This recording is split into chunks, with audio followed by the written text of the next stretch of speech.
एक mysterious quantity जो हमारे यूनिवर्स का लगभग 3/4 हिस्सा है, लेकिन फिर भी साइंटिस्ट को नहीं पता है कि ये कैसे काम करता है और ये क्या है।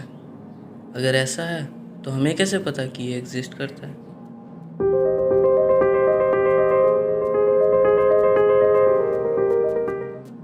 1929 में अमेरिकन एस्ट्रोनॉमर एडविन हबल ने एक्सप्लोडिंग स्टार्स या कहें सुपरनोवा को स्टडी किया और पता चला कि यूनिवर्स एक्सपैंड कर रहा है। और तब से ही साइंटिस्ट ये पता करने में जुड़ गए कि कितनी स्पीड से एक्सपैंड कर रहा है। ये तो ऑब्वियस लगता था कि ग्रेविटी यूनिवर्स के एक्सपेंशन को रोकेगी। तो अब ये सवाल पूछा जा सकता था कि यूनिवर्स का एक्सपेंशन कितना स्लो हो रहा है। 1900s में ही एस्ट्रोफिजिसिस्ट के 2 इंडिपेंडेंट टीम्स ने दूर के सुपरनोवा को ऑब्जर्व किया ताकि वो यूनिवर्स का डिक्सेलरेशन कैलकुलेट कर सके। लेकिन जब रिजल्ट्स आए तो उन्हें पता चला कि यूनिवर्स का एक्सपेंशन स्लो होने की बजाय उसका स्पीड और बढ़ रहा है। तब कुछ तो होगा जो ग्रेविटी को अपोज कर रहा है, कुछ ऐसा जिसे साइंटिस्ट ने नाम दिया डार्क एनर्जी। और जब साइंटिस्ट ने कैलकुलेट किया कि ग्रेविटी को ओवरकम करने के लिए कितना एनर्जी का ज़रूरत होगा, तो पता चला कि डार्क एनर्जी को यूनिवर्स का 68% होना चाहिए। डार्क मैटर बाकी के 27% बनाता है और अंत में बचता है 5% जो नॉर्मल मैटर है, जिसे हम देख सकते हैं। डार्क एनर्जी के इफ़ेक्ट से साइंटिस्ट को बस इतना ही पता चल सका है, लेकिन इसके प्रॉपर्टीज़ अभी भी पता किए जा रहे हैं। हाल के ही ऑब्जर्वेशंस में पता चला है कि डार्क एनर्जी ने यूनिवर्स के पूरे हिस्ट्री में एक जैसा बिहेव किया है, जो हमें इस अनदेखे मटेरियल में झांकने का एक मौका देता है। डार्क एनर्जी का एक पॉसिबल सॉल्यूशन हो सकता है कि यूनिवर्स एक बदलते एनर्जी के फील्ड से भरा हुआ है, जिसे क्विंटेसेंस कहते हैं।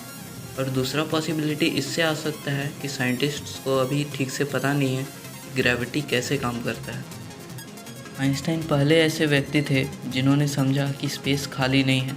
उन्होंने ये भी सबसे पहले ही समझा कि एग्जिस्टेंस में और भी स्पेस आ सकता है। उनकी थ्योरी ऑफ जनरल रिलेटिविटी में आइंस्टाइन ने एक कॉस्मोलॉजिकल कांस्टेंट इंट्रोड्यूस किया, ये प्रूफ करने के लिए कि यूनिवर्स स्टेशनरी है। लेकिन जब हबल ने अनाउंस किया कि यूनिवर्स एक्सपैंड कर रहा है, तो आइंस्टाइन ने उसे अपना सबसे बिगेस्ट ब्लंडर बताया। लेकिन शायद आइंस्टाइन का ब्लंडर डार्क एनर्जी में सबसे बेस्ट फिट बैठ सकता है। उस कांस्टेंट के हिसाब से खाली स्पेस में भी एनर्जी होता है, और जैसे जैसे और स्पेस बनता है वैसे वैसे यूनिवर्स का एनर्जी भी बढ़ता है, जो यूनिवर्स के एक्सपेंशन को बढ़ाता है। हालांकि ये कॉस्मोलॉजिकल कांस्टेंट ऑब्जर्वेशन से मैच करता है, लेकिन साइंटिस्ट श्योर नहीं है कि ऐसा क्यों होता है। यूनिवर्स का ज़्यादातर डार्क एनर्जी ही है, लेकिन डार्क मैटर भी कम नहीं है यूनिवर्स में। यूनिवर्स का लगभग 27% डार्क मैटर है और सिर्फ मैटर का 80%। तो डार्क मैटर का भी इफेक्ट काफ़ी ज़्यादा है यूनिवर्स पे। डार्क एनर्जी की ही तरह डार्क मैटर भी साइंटिस्ट्स को कंफ्यूज किए हुए है। डार्क एनर्जी तो वो फोर्स है जो यूनिवर्स के एक्सपेंशन से रिलेटेड है, लेकिन डार्क मैटर एक्सप्लेन करता है कि कैसे ऑब्जेक्ट्स ग्रुप में काम करते हैं। डार्क एनर्जी और डार्क मैटर भले ही एक जैसे लगते हो, लेकिन ये एक दूसरे से बिल्कुल अलग है, और इनका नाम एक जैसा है क्योंकि इसके बारे में साइंटिस्ट ज़्यादा नहीं जानते। 1950s में साइंटिस्ट्स जो गैलेक्सी को स्टडी कर रहे थे, उन्होंने एक्सपेक्ट किया था कि ग्रेविटी की वजह से गैलेक्सीज के सेंटर उनके बाहरी किनारों से ज़्यादा फास्ट रोटेट करेंगे। लेकिन नहीं, यूनिवर्स इतना सिंपल थोड़े है। पता चला कि दोनों हिस्सों में सेम रेट से ही रोटेशन होता है, जो इंडिकेट करता है कि स्पाइरल गैलेक्सीज में नॉर्मल से काफ़ी ज़्यादा मास होना चाहिए। एलिप्टिकल गैलेक्सीज में गैसेस और गैलेक्सी क्लस्टर के स्टडी से पता चला कि ये छुपा हुआ मैटर पूरे यूनिवर्स में फैला हुआ है।